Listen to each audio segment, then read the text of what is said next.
Hello student, एक बार फिर से आपका स्वागत है। इकोनॉमिक्स का हमारा सेकंड चैप्टर चल रहा था, कंज्यूमर इक्विलिब्रियम एंड डिमांड।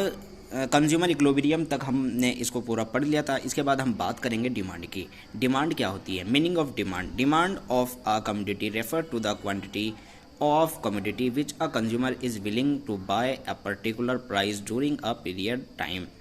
देखिए, डिमांड में दो चीज़ें मेन होती है। एक तो विलिंगनेस होती है। विलिंगनेस मतलब आपकी विश, मतलब आपकी चाहत, क्या आप लेना पसंद करेंगे, ठीक है। दूसरा आपकी एबिलिटी टू बाय, आपको आपकी एबिलिटी है या नहीं उस चीज़ को लेने की। ये दोनों चीज़ें बहुत ज़्यादा इफ़ेक्ट करती है आपकी डिमांड को। देखिए, इसको एक एग्जांपल से समझते हैं। मान लीजिए आप बाज़ार से में जाते हैं और आप कोई कार ख़रीदते हैं।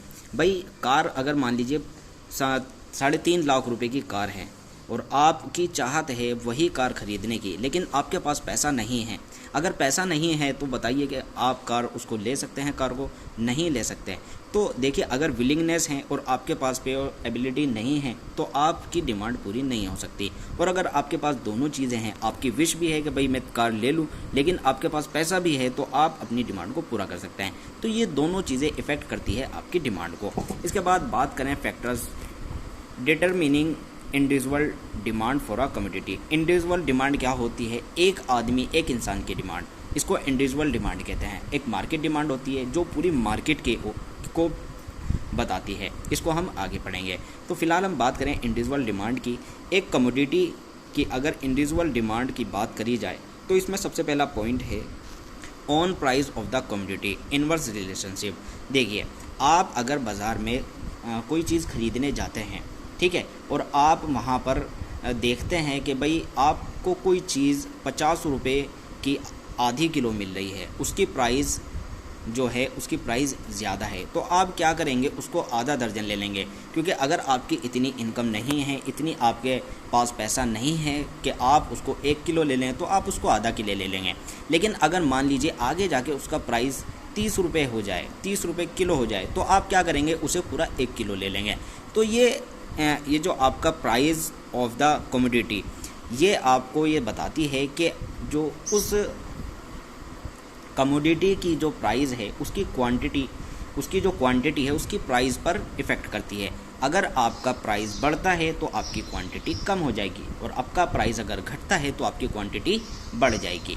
ठीक है, मैंने सिंपल सा इसका आपको एग्जांपल दे दिया कि अगर आप बाज़ार से मान लीजिए 10 रुपये के 6 केले आ रहे हैं और आगे जाके 5 रुपये के 6 केले हो जाएँ, तो आप फिर 10 रुपये के 1 दर्जन ले लेंगे, आप अपनी क्वांटिटी बढ़ा देंगे। ठीक है, इसके बाद बात करें हम प्राइस ऑफ रिलेटेड गुड्स की। इसमें दो तरीके के ये होते हैं प्राइस ऑफ रिलेटेड गुड। एक होता है सब्स्टिट्यूट गुड और एक होता है कम्प्लीमेंट्री गुड्स। सब्स्टिट्यूट गुड क्या होता है? इसका डायरेक्ट रिलेशनशिप होता है। सब्स्टिट्यूट गुड्स होता है कि भाई आप एक कमोडिटी को दूसरी कमोडिटी से रिप्लेस कर दें। किस तरह से रिप्लेस कर दें?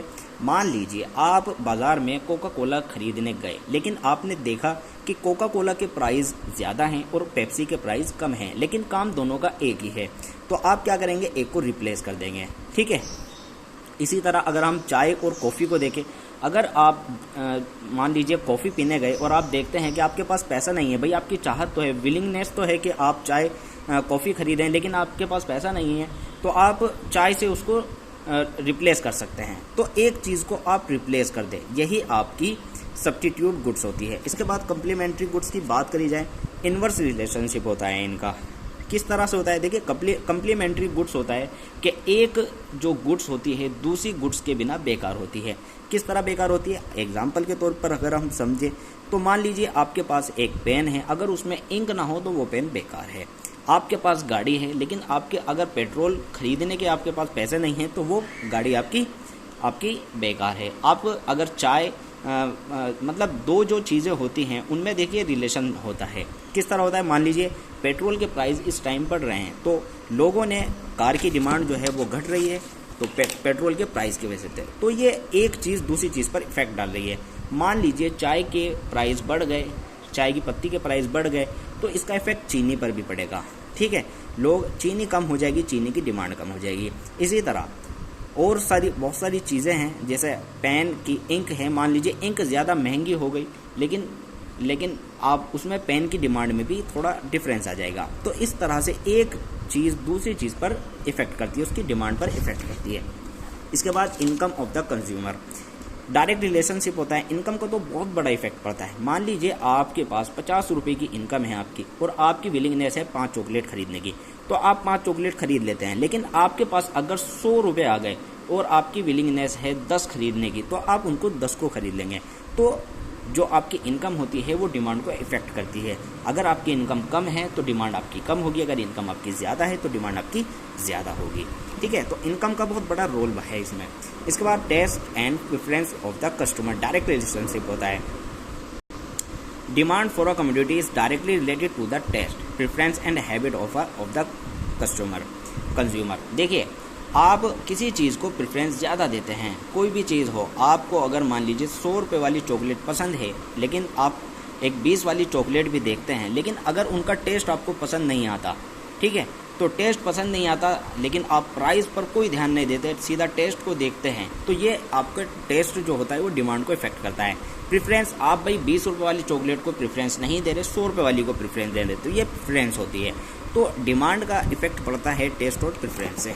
ठीक है, इसके बाद हम बात करें अगर मिसलिनियस की, भाई कभी कभी ऐसा होता है कि कुछ डिमांड जो होती है कंज्यूमर की, वो वेदर के चेंज होने पर, नंबर के चेंज होने पर, या मेंबर और फैमिली की वजह से भी चेंज हो जाती है या बढ़ जाती है, डिमांड घट जाती है। ठीक है, तो ये थे पॉइंट, उम्मीद करता हूँ आपके समझ आया हो गया। उसके बाद आगे हम बात करेंगे डिमांड फंक्शन की। शुक्रिया।